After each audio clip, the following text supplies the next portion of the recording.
If you're a heating air conditioning technician or even a salesperson, what are some red flags that you may have joined a bad company? And why does this matter? This is a super important question.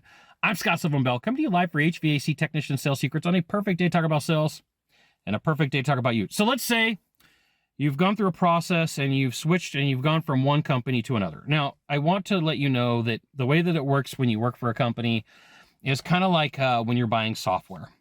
There's going to be no real perfect solution. There's going to be something that envelops about 80% of what you want. So your wants, needs, and desires are completely different than mine. And I did create a video about how to create an acquisition, or not an acquisition criteria, but a criteria for you to go to work for a new company. Okay. So with that being said, there's going to be a point where you're just like, I either really like this place or I don't care for it at all. Okay. And the more that you don't care for it all, the easier it is the next time to not care for it. And then the easier it is for the next time. So then you could just end up from jumping from company to company to company. Are there better companies in town that you could go work for? Probably. Are there suckier companies that you could go work for in town? Absolutely. Right? Like as you start getting towards the top, there's less and less, capability for you to say, I work for the best, I work for the best, I work for the best, and truly work for the best.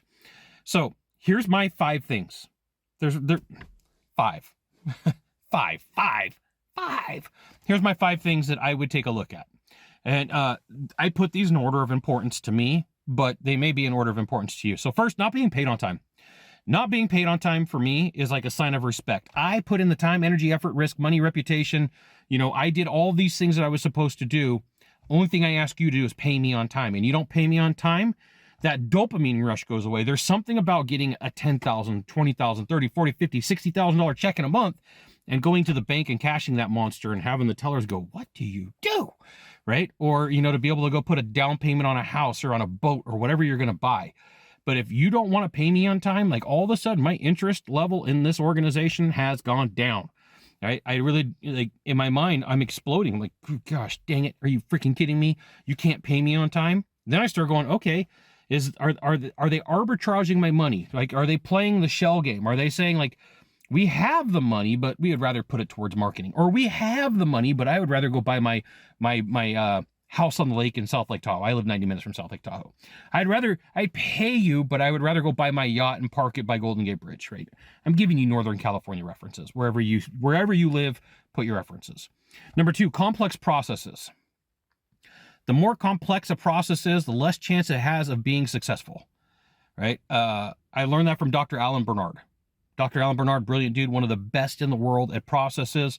And he was like, Scott, the more processes that you have in place, the less chance of you being successful in the company being successful. That's important for you to know. And this is why you should join HVAC Tech Secrets. I will give you the goods, not included in the Facebook group, not included in the YouTube channel. And what that means for you is some free training and some discounted training. Because I got to pay for my fun. I got to buy Aloha shirts. I think I have one here in the car somewhere. I probably do. Okay. Number 3, interdepartment games. Now, this happens everywhere, okay? So there's always like 1 or 2 people that just don't get along. For some reason, they ate their lunch one day out of the refrigerator, or they smiled wrong in the hallway. I don't know, right? Office stuff sometimes can be stupid.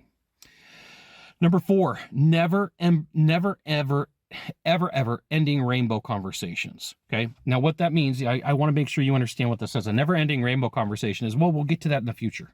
We'll get to that. I promise. Like you're looking for the pot of the gold at the end of the rainbow. And if you've ever driven towards a rainbow, they're constantly moving. So it's very rare for you to get to that pot of the gold. So never ending pot of gold at the end of the rainbow conversations are one of the things that I'd be like, pfft. And then number 5 on this list, number 5, right? 5 on this list is similar difficult calls. Now, depending upon where you live, depending upon your jurisdiction, depending upon if you work on boilers, furnaces, air conditioners, heat pumps, there may be a difficult situation for you in your town. Like there could be a certain style of system that you really like. It's the hardest one to sell. And let's just say for an entire season, that is the one that they put you on. But everybody else is going on something different. Right. So statistically speaking, simmer down, statistically speaking, that can happen occasionally. Right. So just like you go through cancellations occasionally in a row, you go through complaints occasionally in a row, you go through closing. No, you're a closer, closing all the time. Okay. But these issues should happen like a carousel. There's like ups and downs, but it shouldn't be consistent. Like you should have the conversation. Hey, did I do something wrong? Why am I only going on, this type of boiler? Why am I only going on this type of heat pump? Why am I only going to systems on roofs? And if you don't have systems on your roof, you probably have snow, right? In the Southwest, and like 30% of the systems in California are up on the roof. It's just normal, right? Texas, Vegas, it's all normal.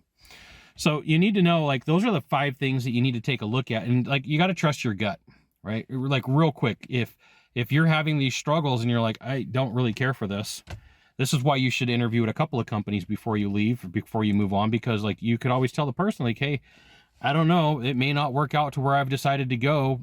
Can I call you back? And they may go, well, I don't want to be the second girlfriend. Or some companies may be like, you're a baller, come on back. At the end of the day, you have to make the decision that's going to work for you. And these are like 5 huge red flags that, like, in my mind, I'm like, oh my goodness. Not being paid on time, number 1. Don't pay me on time, you lose my respect. And even for consulting fees, 3 years ago, I had to chase a company down. They owed me a little bit of money. And it took me 9 months to get paid.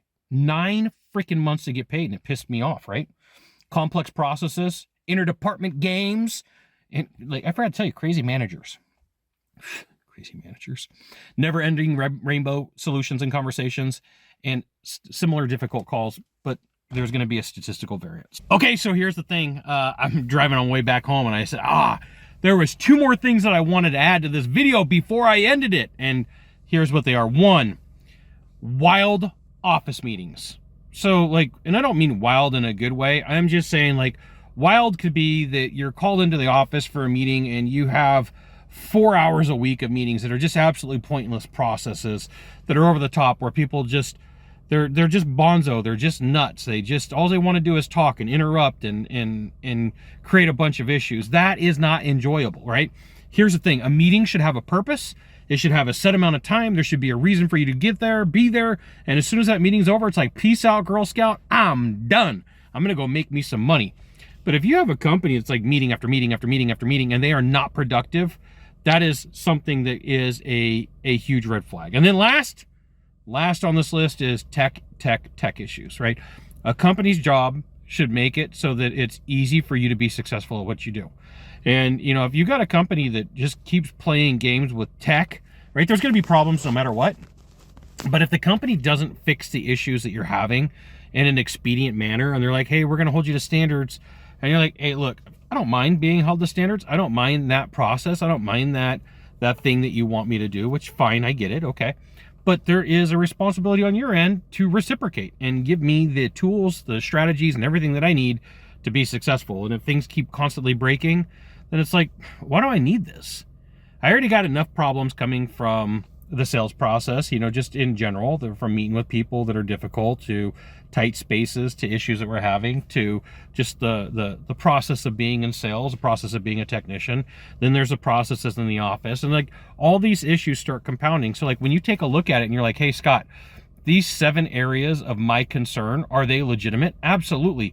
But here's the thing, your version isn't going to be my version, right? So like not being paid on time, complex processes, interdepartment games, never-ending rainbows, similar difficult calls over and over and over again, complex tech issues, and then never-ending meetings. Those are all signs for that maybe, like, you're not me, I'm not you. Those all could be signs that you're like, I might have made a bad decision. So here's what you do. You go to the manager, you go to the owner and say, hey, I've got some concerns, right? What can we do to alleviate these things? And they may not know. You've been in another organization. At the end of the day, they may not know. And if it falls on deaf ears after you've taken it to them, like maybe like if you're like, hey, Scott, I have 3 of those 7 things. I got 3 of those 7 things. Then maybe you're like, maybe it's time for me to find somewhere else to work. I don't know. I'm not you. I'm just giving you like, hey, you do need to have some criteria, but with fair warning, every time you leave a company, it gets easier to go to another one. There you go. You got 1 or 2 things to do from here, just 1 or 2. Find the subscribe button, click on it, and every time I send out a video, you will get an update, or hit follow. We'll see you soon. Thanks for watching.